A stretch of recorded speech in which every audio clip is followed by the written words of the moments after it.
presidente, señorías, la moción que presenta Izquierda Unida y que trae como consecuencia la interpelación que debatimos aquí hace unas semanas consta de 3 puntos. Es cierto que la portavoz del grupo que presenta la moción solo ha hecho referencia prácticamente al primero. Probablemente es el que realmente tiene un contenido más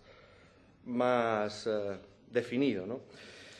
El primero y el segundo están íntimamente relacionados y, por lo tanto, creo que hablar de uno refiere al otro. Pero sí es cierto que, miren, en respecto al primer punto, yo creo que nosotros partimos de un análisis y yo traté de exponerlo aquí el día de la interpelación. A nosotros nos parece que el sistema educativo español, tal como existe ahora mismo, tiene que ser sometido a profundas reformas. Partimos de ese análisis. Yo creo que ustedes no. Yo creo que ustedes parten de la idea de mantener el actual statu quo. Creo que es así, porque si no, si uno considera que efectivamente hay necesidad de acometer reformas profundas en el sistema educativo, nadie debería de oponerse a que se produzcan los cambios legislativos que son necesarios para esas reformas. Miren, yo muchas veces aquí en esta Cámara, he dicho que hay que respetar de alguna manera esa separación de poderes, es decir, cuáles son las funciones y las capacidades que tiene cada uno de los órganos del Estado. Y lo que ustedes pretenden con el primer punto es, sencilla y llanamente, retirarle al Gobierno la capacidad de proponer proyectos de ley. De proyectos, porque usted pide la retirada de un anteproyecto que ya no existe. Por lo tanto, aunque solo fuese por una cuestión formal, pero eso no es lo importante. Ahora ya es un proyecto de ley. Pero si pidiésemos esa retirada, estaríamos diciéndole al Gobierno que desista de esas capacidades. Uno puede estar de acuerdo o no estar de acuerdo con los proyectos y, de hecho, ya lo dije y lo vuelvo a repetir aquí, nosotros estamos muy en desacuerdo en este momento, muy en desacuerdo con el proyecto de ley que ha entrado en el Congreso de los Diputados. Nos parece manifiestamente mejorable y que no es la reforma que necesita la educación española. Pero lo que sí somos conscientes es que hay que acometer reformas y reformas profundas. Lo dicen todos los organismos internacionales, los datos que se obtienen de los informes como PISA, los datos del fracaso escolar, en fin, no voy a extenderme por ahí. Pero sí es cierto que hay que acometer reformas y nosotros no estamos dispuestos a mantener el actual statu quo. Se ha producido en España, desgraciadamente, efectivamente, siempre ha habido un gran déficit, lo ha puesto de manifiesto el propio Consejo de Estado en su informe, y es que cada uno de los gobiernos sucesivos que han venido, generalmente del Partido Popular y del Partido Socialista, han tratado de dejar su impronta, ¿no? Marcar a fuego la educación con una impronta marcadamente ideológica y han huido de buscar ese consenso o ese acuerdo que a nosotros nos parece que es absolutamente deseable,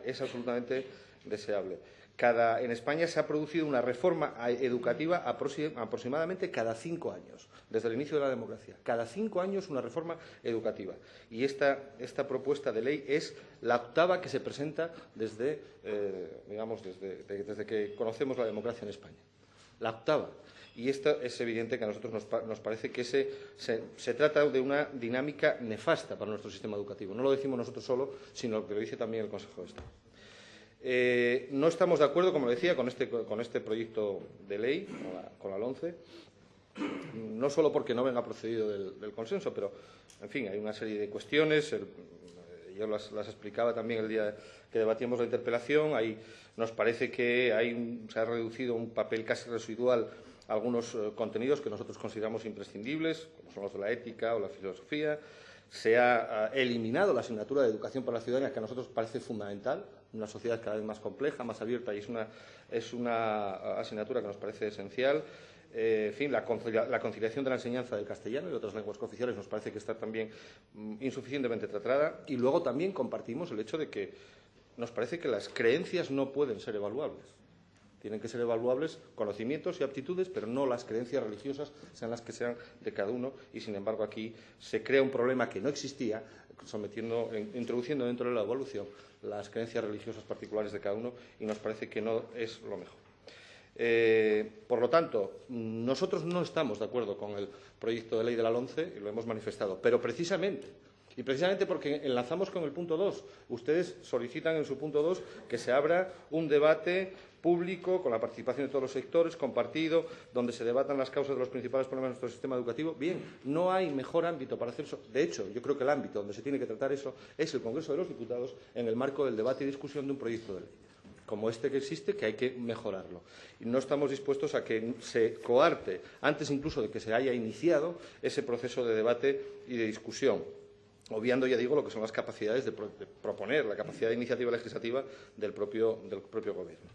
Y, por lo tanto, nos parece que pedir en este momento la retirada de un anteproyecto que ya se ha convertido en proyecto, que ya está en el Congreso de los Diputados y donde todos los partidos que estamos representados en esta Cámara tendremos la oportunidad de fijar nuestras posiciones, votar a favor, votar en contra y manifestar lo que consideramos oportuno, nos parece que no resulta lo más procedente. Por lo tanto, no votaré a favor del primer punto de la moción porque, ya digo, me parece que coarta precisamente el debate y la asunción de las reformas que son absolutamente necesarias. Y allí cada uno fijará su posición y nosotros tenemos las nuestras y en muchos casos son manifiestamente discrepantes de lo que piensa el Gobierno de España.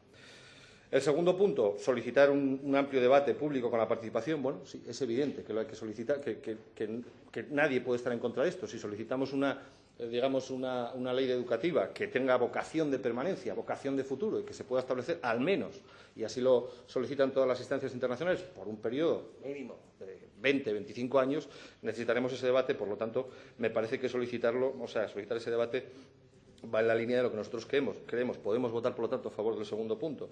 Pero está íntimamente ligado con el primero, porque me parece que hay una contradicción entre pedir que se retire un anteproyecto y luego pedir que se debata. Y finalmente, respecto al tercer punto, mire, el tercer punto hay un problema. Nosotros, efectivamente, estamos en contra de los recortes que se han producido en materia de gasto educativo, no solo porque lo hayamos dicho nosotros, sino porque lo ha manifestado incluso la Unión Europea. La Unión Europea ha advertido ya el mes de marzo contra los recortes que se están produciendo en España en materia de educación, en España y en otros 8 países de la Unión Europea, y advertía que este era un problema muy importante y que no convenía precisamente con una vocación de futuro y pensando en atajar y luchar contra el desempleo juvenil, seguir por esta senda de los recortes en educación.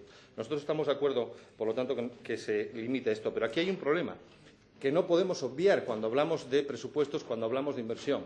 Las competencias en materia de educación, la mayoría de ellas están residenciadas en las comunidades autónomas. La mayoría de ellas están residenciadas, o una parte muy importante y muy significativa, están residenciadas en las comunidades autónomas. Y si queremos garantizar de verdad, un sistema educativo igualitario que permita acceder en condiciones de igualdad a todos los ciudadanos, vivan donde vivan y residan en la comunidad autónoma que residan, tendremos que tocar el asunto de las competencias en materia de educación, que yo, en fin, eso será un debate para otro día, pero estoy seguro que el grupo proponente de esta moción no me parece que esté en disposición de tocar.